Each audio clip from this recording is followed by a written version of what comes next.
आप सभी लोगों को नमस्कार। तो चलिए शुरू करते हैं अपने PYQ सेशन को। एक बहुत ही छोटा सा वीडियो है जिसमें हम लोग TFR एग्जाम जो कि आपका 7 तारीख को है उससे रिलेटेड कुछ 3-4 क्वेश्चंस है बढ़िया वाले जो कॉन्सेप्ट बेस्ड हैं उसको डिस्कस करते हैं। उससे पहले आप सभी लोगों का स्वागत है इंडिया के largest online platform that is Unacademy. अब इसमें आपको अगर मैं स्टार्टिंग बताऊं तो यहाँ पर आपको आज मैं एक कॉन्सेप्ट प्रैक्टिस सेशन बताने जा रहा हूँ, कॉन्सेप्ट सेशन बताने जा रहा हूं with the help of question. और इसके बाद अगर मैं बात करता हूं, ये कुछ मेरे बारे में जानकारी है ना, ये आप लोग बहुत अच्छे से जानते ही हैं। उसके बाद यहाँ पर थोड़ा सा यहाँ पर अगर ऐप के बारे में बताऊं तो यहाँ पर आपको डेली लाइव क्लासेस मिलती हैं, बहुत ही स्ट्रक्चर्ड कोर्स यहाँ पर आपको अवेलेबल होता है। उसके बाद यहाँ पर लाइव टेस्ट एंड क्विज़ेस होते हैं और यहाँ पर आपको अनलिमिटेड एक्सेस देखने को मिलने वाला है ना, आप कितनी बार भी इसको यूज़ कर सकते हो।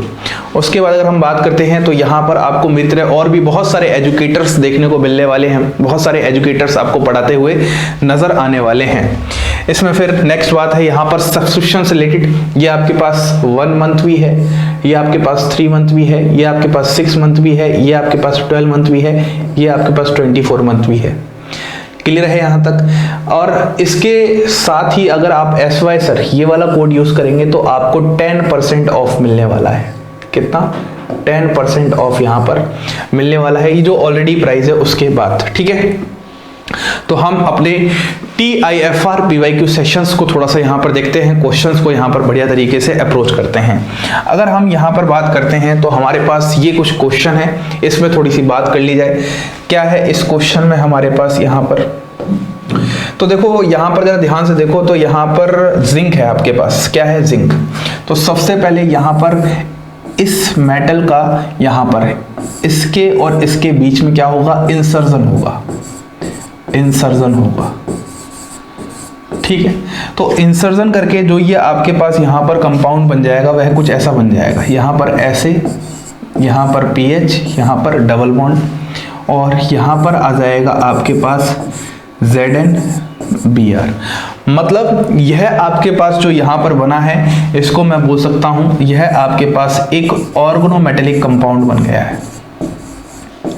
कैसा कंपाउंड बन गया है? ऑर्गेनोमेटेलिक कंपाउंड बन गया है। और आपको यहाँ पर ऑर्गेनोमेटेलिक कंपाउंड की खास बात बहुत अच्छे से पता ही होगी कि यहाँ पर इस जगह पर आप पर पॉजिटिव आ जाएगा और इस जगह पर आप पर नेगेटिव आ जाएगा। मतलब यह जो आपके पास पूरा का पूरा मॉलिक्यूल है, ये पूरा का पूरा molecule as a nucleophile behave करना स्टार्ट कर देगा। और जब ये पूरा का पूरा molecule as a nucleophile behave करना स्टार्ट कर देगा तो हम यूं कह सकते हैं कि इसको किसकी तलाश होगी? इसको तलाश होगी आपके पास इलेक्ट्रॉन डेफिशिएंट सेंटर की। इलेक्ट्रॉन डेफिशिएंट सेंटर बोल सकते हो या फिर आप बोल सकते हो इलेक्ट्रोफिलिक सेंटर। ज्यादा अच्छा वर्ड हमारे पास क्या हो जाएगा? Electrophilic centre. इसकी आपको यहां पर क्या रही होगी? तलाश रही होगी। क्लियर है यहाँ तक? बात समझ में आ रही एकदम अच्छे से?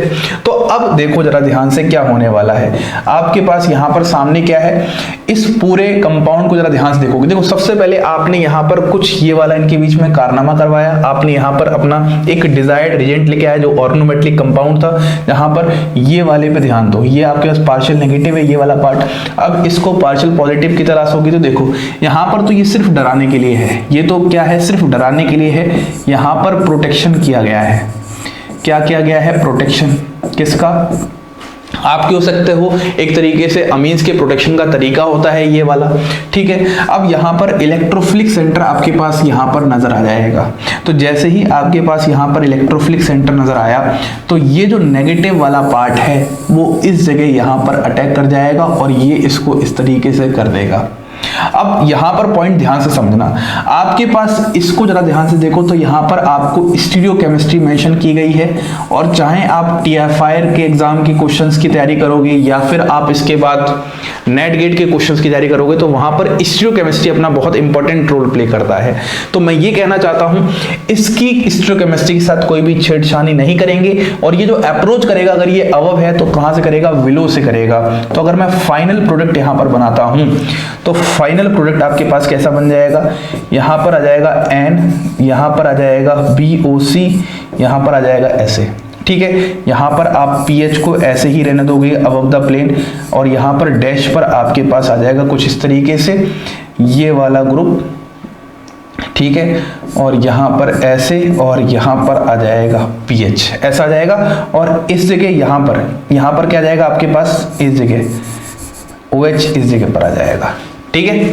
बात एकदम क्लियर है। मतलब इसको जो आपके पास ये जो इनकमिंग ग्रुप है इसकी हिस्टोकेमिस्ट्री पर ध्यान दो। ये कहाँ से आया है, बिलो द प्लेन आया है, और बिलो द प्लेन आने का मतलब क्या था, क्योंकि यहाँ पर pH ऑलरेडी ऊपर की तरफ था तो नीचे की तरफ से आएगा और फाइनली ये OH बन जाएगा। तो यहाँ पर इसकी हिस्टोकेमिस्ट्री मेंशन की जाए या ना की जाए उससे हमें मतलब नहीं है, हमें जो ज़्यादातर मतलब होगा वह किससे होगा, इस वाले पॉइंट से होगा, इस वाले पॉइंट से। ये ऐसे था ही, यहाँ पर ये ऐसे था ही, और यहाँ पर आ जाएगा आपके पास OH। अब बात को समझो, सर क्वेश्चन तो इजी लग रहा था, लेकिन जब आपके पास 4 ऑप्शंस आएंगे ऐसे टाइम पर आपको वहां पर दिक्कतें होंगी। ऑप्शंस में यहाँ पर देखो इस जगह पर डैश बना दिया था 2 ऑप्शन में, तो वो 2 ऑप्शन तो अपने आप इलिमिनेट हो जाएंगे। तो जब भी आप TIFR लेवल के क्वेश्चंस को करोगे या फिर नेट गेट लेवल क्वेश्चन करोगे तो आपका वहां पर एक ही सहारा होगा, वो है ऑप्शंस का सहारा, वो है आपके पास ऑप्शंस का सहारा, जो कि उम्मीद है आप बहुत अच्छे से वहां पर कर पाएंगे। क्लियर है, यहां तक कोई दिक्कत नहीं है, सारी बात समझ में आ चुकी है। अगर सारी बात समझ में आ चुकी है तो हम नेक्स्ट सवाल की तरफ बढ़ते हैं। पहला सवाल था, है ना, एकदम अच्छे से समझ में आ चुका होगा। एक तरीके से आप इसको रेफरमेस्की जैसा बोल सकते हो, जहां पर ऑर्गेनो जिंक कंपाउंड होता है। अगर मैं इस ऑर्गेनोमेटेलिक कंपाउंड की बात करता हूं तो इसका नाम ही होता है आपके पास organo zinc compound, organo zinc compound, जो कि न्यूक्लियोफिलिक इन नेचर होते हैं, ठीक है। नेक्स्ट सवाल हमारे पास क्या है, कुछ इस तरीके से है, ठीक है, डरावना टाइप। तो आपका यहां पर पूरा फोकस होना चाहिए रिएजेंट पर। जरा अगर आप ध्यान से रिएजेंट पर फोकस देखोगे तो यहां पर आपको बहुत अच्छे से समझ में आएगा। ये आपके पास एक ल्यूचेस रिएजेंट है, और याद करो हम लोगों ने NaBH4 के मॉडिफिकेशन की बात की थी, याद आ गया। हम लोगों ने NaBH4 के मॉडिफिकेशन की बात की थी, और वही चीज हम यहाँ पर बहुत अच्छे से सीख रहे हैं। जब मॉडिफिकेशन की बात की थी तो एक्चुअली आपको ध्यान के रखना है, देखो जब आपके पास सिर्फ NaBH4 होता है, बात को समझना बहुत ध्यान से, जब सिर्फ NaBH4 होता है तो उस वाले केस में ये एल्डिहाइड और कीटोन को रिड्यूस कर देता है। किसको कर देता है, एल्डिहाइड एंड कीटोन को रिड्यूस कर देता है, लेकिन एस्टर को रिड्यूस नहीं करता है। रिड्यूस कर देता है लेकिन एस्टर को रिड्यूस नहीं करता है, ये बात आपको पहले से पता है। लेकिन यदि आपके पास NaBH4 के साथ कुछ और आ जाए, और कुछ का मतलब ये आ जाए CeCl3.7H2O आ जाए, तो ये बहुत ही ज़्यादा स्पेसिफिक हो जाता है। ये सिर्फ अपनी रिएक्शन कीटोन के साथ ही दिखाएगा, ये एल्डिहाइड के साथ भी कोई रिएक्शन नहीं दिखाता। कहने का मतलब यहाँ पर सबसे पहले इसके साथ चीलेशन हो जाता है, इसका CeCl3 के साथ इस तरीके से, यहाँ पर इस पर पॉजिटिव सेंटर डेवलप होता है, ये ज़्यादा इलेक्ट्रोफिलिक सेंटर इस तरीके से बनेगा। और यहाँ पर जो आपके पास NaBH4 होता है वो कुछ इस तरीके से होता है, यहाँ पर BH4 माइनस, और यहाँ पर क्या होता है आपके पास Na प्लस होता है। तो यहाँ से आपके पास ये इस जगह अटैक कर जाएगा और यहाँ पर OH आ जाएगा। मतलब जो इसका आपको फाइनल आंसर देखने को मिलेगा, उसके फाइनल आंसर में पूरा कंपाउंड यही रहेगा, पूरा कंपाउंड यही रहेगा। इसको थोड़ा सा मैं मिटा दूं, इसको थोड़ा सा हटा दूं, आपको बस इस रिएजेंट की सेलेक्टिविटी पर ध्यान देना है। बहुत ही ज्यादा सेलेक्टिव रिएजेंट होता है, सिर्फ कीटोन को रिड्यूस करता है, जिसमें आपके पास ये पूरा का पूरा ये सब हटके क्या आ जाएगा, यहाँ पर फाइनली इसका रिडक्शन होके आपके पास आ जाएगा OH और H, यहाँ पर आ जाएगा OH और यहाँ पर आ जाएगा H। ये जो दोनों ग्रुप हैं कौन कौन से, ये वाला जो एल्डिहाइड है इसका भी यहाँ पर कोई रिडक्शन नहीं होगा, और ये जो आपके पास यहाँ पर एस्टर है इसका भी कोई रिडक्शन नहीं होगा। जैसे थे वैसे ही यहाँ पर बने रहेंगे। समझ में आए? 2 क्वेश्चंस यहाँ पर उम्मीद है बहुत अच्छे से समझ में आ चुके होंगे। पहला था ऑर्गेनो जिंक कंपाउंड से रिलेटेड, जहां पर सिंपली हमने रिएक्शन करवाई, स्टोइकोकेमिस्ट्री का ध्यान रखा। दूसरा जो हमारे पास है, ये टोटली जो क्वेश्चन है ये रिएजेंट बेस्ड क्वेश्चन है, रिएजेंट बेस्ड क्वेश्चन है। अब अगर मैं नेक्स्ट बात करता हूं तो नेक्स्ट हमारे पास कुछ ऐसा है, which of the following natural amino acids is not hydrophobic. देखो बात को समझो, हाइड्रोफोबिक इनमें से कौन नहीं है? हाइड्रोफोबिक मतलब एक तरीके से वाटर से डरने वाला, वाटर से डरने वाला, है ना। 2 टर्म होते हैं आपके पास, एक तो होता है हाइड्रोफिलिक और एक होता है हाइड्रोफोबिक। तो हाइड्रोफोबिक टर्म का मतलब होता है जो वाटर से डरता है। तो इसका मतलब अगर आपके पास ये 4 अमीनो एसिड्स हैं, एक बात तो पक्की है, ये आपके पास चारों क्या हैं? अमीनो एसिड्स हैं।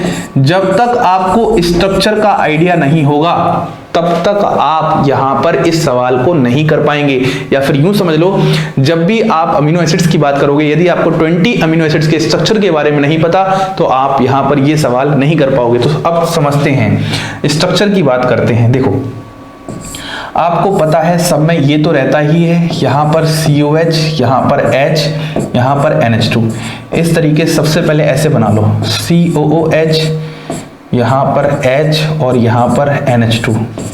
आपको पता है सब अमीनो एसिड में COH ग्रुप भी होता है, NH2 ग्रुप भी होता है और H ग्रुप भी होता है।